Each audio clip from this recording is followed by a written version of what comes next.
ಸರ್ಕಾರ ಜಾರಿಗೊಳಿಸಿರುವ ಕೊರೋನಾ ನಿಯಮಗಳನ್ನು ಪಾಲಿಸುವಂತೆ ಪುತ್ತೂರು ಸಹಾಯಕ ಆಯುಕ್ತರಾದ ಯತೀಶ್ ಬುಳ್ಳಾಲ್ ಮನವಿಯನ್ನ ಮಾಡಿದ್ದಾರೆ. ಇಂದು ಬೆಳಗ್ಗೆ 6 ಗಂಟೆಯಿಂದ ಮೇ 4ರ ಬೆಳಗ್ಗೆ 6 ಗಂಟೆಯವರೆಗೆ ಕೆಲವು ವಾಣಿಜ್ಯ ಚಟುವಟಿಕೆಗಳಿಗೆ ನಿರ್ಬಂಧವನ್ನ ಹೇರಲಾಗಿದೆ. ಇದನ್ನ ಪಾಲಿಸುವುದು ಆದ್ಯ ಕರ್ತವ್ಯವಾಗಿದೆ. ಇದನ್ನ ಸರಿಯಾಗಿ ಪಾಲನೆ ಮಾಡುವಂತೆ ನೋಡಿಕೊಳ್ಳುವುದಕ್ಕೆ ಪೊಲೀಸ್ ಇಲಾಖೆ ಮತ್ತು ಸ್ಥಳೀಯಾಡಳಿತ ಬದ್ಧವಾಗಿದೆ. ಅಂತೆಯೇ ವೀಕೆಂಡ್ ಕರ್ಫ್ಯೂ ಮಾಡಲಾಗಿದ್ದು ಅವಶ್ಯಕ ಸಾಮಗ್ರಿಗಳಿಗೆ ಬಿಟ್ಟು ಸುಮ್ಮನೆ ಓಡಾಡುವಂತಿಲ್ಲ. ಯಾವುದೇ ಅನಿವಾರ್ಯತೆ ಇದ್ರೆ ಮಾತ್ರ ಹೊರಬರುವಂತೆ ಸೂಚನೆಯನ್ನ ನೀಡಿದ್ದಾರೆ. ಇನ್ನು ಮದುವೆ ಸಮಾರಂಭಕ್ಕೆ ಸಂಬಂಧಿಸಿದಂತೆ ನಗರ ಸ್ಥಳೀಯ ಸಂಸ್ಥೆಗಳು ಮತ್ತು ಗ್ರಾಮೀಣ ವಿಭಾಗದಲ್ಲಿ ಪಿಡಿಒಗಳು ಕೊಟ್ಟಿರುವ ಅನುಮತಿ ಪತ್ರದೊಂದಿಗೆ ಮದುವೆಗೆ 50 ಜನರಿಗೆ ಅವಕಾಶವಿದೆ. ಮದುವೆಯಲ್ಲಿ ಭಾಗಿಯಾಗುವ 50 ಜನರ ಹೆಸರು, ಮದುವೆಯ ಕಾಗದ ಪತ್ರ ಹಾಗೂ ಅನುಮತಿ ಪತ್ರವನ್ನು ಜೊತೆಯಲ್ಲಿ ಇಟ್ಟುಕೊಳ್ಳಬೇಕು ಎಂದು ತಿಳಿಸಿದ್ದಾರೆ. 2021 ರಾತ್ರಿ 9 ಗಂಟೆಯಿಂದ ಜಾರಿಗೆ ಬಂದಿರುವ ರಾಜ್ಯ ಸರ್ಕಾರದ ನೈಟ್ ಕರ್ಫ್ಯೂ ನಿಯಮಾವಳಿಗಳು ಮತ್ತು 22 ತಾರೀಕಿನ ಬೆಳಗಿನ 6 ಗಂಟೆಯಿಂದ ಏನು ಹಲವಾರು ವಾಣಿಜ್ಯ ಚಟುವಟಿಕೆಗಳಿಗೆ ನಿರ್ಬಂಧ ಹೇರಿರುವಂಥ ಆದೇಶ, ಇದನ್ನು ಎಲ್ಲರೂ ಕಡ್ಡಾಯವಾಗಿ ಪಾಲಿಸಬೇಕಾಗಿರೋದು ಅವರ ಆದ್ಯ ಕರ್ತವ್ಯ ಆಗಿದೆ.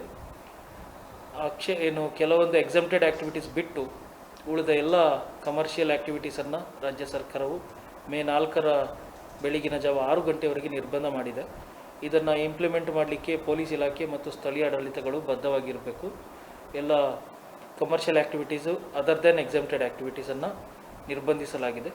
ಹಾಗೆ ಜನರು ಕೂಡ ವಾರದ ಇತರ ದಿನಗಳಲ್ಲಿ ಮೂವ್ಮೆಂಟ್ ಮಾಡುವಾಗ ಕಡ್ಡಾಯವಾಗಿ ಮಾಸ್ಕ್ ಧರಿಸಬೇಕು, ಸಾಮಾಜಿಕ ಅಂತರ ಕಾಯ್ದುಕೊಳ್ಬೇಕು. ವೀಕೆಂಡಲ್ಲಿ ಕೇವಲ ಅವಶ್ಯಕ ಸಾಮಗ್ರಿಗಳ ಪರ್ಚೇಸ್ಗೆ ಮಾತ್ರ ಓಡಾಟದ ಅವಕಾಶ ಕೊಟ್ಟಿದ್ದಾರೆ. ಅದು ಓಡಾಡುವಾಗ ಕೂಡ ಅವರ ಮನೆ ಸುತ್ತಮುತ್ತ ಇರುವಂಥ ಪ್ರದೇಶದಲ್ಲಿ ಮಾತ್ರ ಓಡಾಡಬೇಕು. ಮತ್ತು ಕೇವಲ ಎಮರ್ಜೆನ್ಸಿ ಮೂಮೆಂಟ್ ಲೈಕ್ ಮೆಡಿಕಲ್ ಮತ್ತು ಇತರೆ ಅವಶ್ಯಕತೆಗಳಿಗೆ ಮೂಮೆಂಟ್ ಆಗ್ಬೋದು. ಹಾಗೆಯೇ ಮದುವೆ ವಿಚಾರಕ್ಕೆ ಸಂಬಂಧಪಟ್ಟಾಗೆ ನಗರ ಸ್ಥಳೀಯ ಸಂಸ್ಥೆಗಳು ಮತ್ತು ಗ್ರಾಮೀಣದಲ್ಲಿ ಭಾಗದಲ್ಲಿ ಪಿಡಿಒಗಳು ಕೊಟ್ಟಿರುವಂಥ ಮದುವೆಯ ಪರ್ಮಿಷನ್ಗಳು, ಆ ಪರ್ಮಿಷನ್ ಒಟ್ಟಿಗೆ 50 ಜನರ ಗೆಸ್ಟ್ ಲಿಸ್ಟು, ಈ ಗೆಸ್ಟ್ ಲಿಸ್ಟಲ್ಲಿ ಇರುವವರು ಮಾತ್ರ ಆ ಮದುವೆ ಇನ್ವಿಟೇಷನನ್ನು ವಾಟ್ಸಪ್ಪಲ್ಲಿ ಇಟ್ಟುಕೊಂಡು ಆ ಗೆಸ್ಟ್ ಲಿಸ್ಟನ್ನು ವಾಟ್ಸಪ್ಪಲ್ಲಿ ಇಟ್ಟುಕೊಂಡು ಮೂವ್ಮೆಂಟ್ ಮಾಡಲಿಕ್ಕೆ ಅವಕಾಶ ಕೊಟ್ಟಿದ್ದೇವೆ. ಮತ್ತು ಅವರು ಮೂವ್ಮೆಂಟ್ ಮಾಡುವಂಥ ವಾಹನದಲ್ಲಿ ಸಾಮಾಜಿಕ ಅಂತರ ಪಾಲನೆ ಮಾಡೋದು ಕಡ್ಡಾಯ ಆಗಿದೆ. ಒಂದು ಕಾರ್ನಲ್ಲಿ 8ರಿಂದ 10 ಜನ ಎಲ್ಲ ಓಡಾಡೋದು ನಿರ್ಬಂಧ ಇದೆ. ಹಾಗೆ ಒಂದು ಬಸ್ಸಿನಲ್ಲಿ ಕೂಡ ಸ್ವಲ್ಪ ನಿಯಮಿತವಾಗಿರುವಂಥ ಜನರಷ್ಟೇ ಓಡಾಡ್ಬೋದು. ಸೊ ಇದನ್ನೆಲ್ಲರೂ ಪಾಲನೆ ಮಾಡಬೇಕು.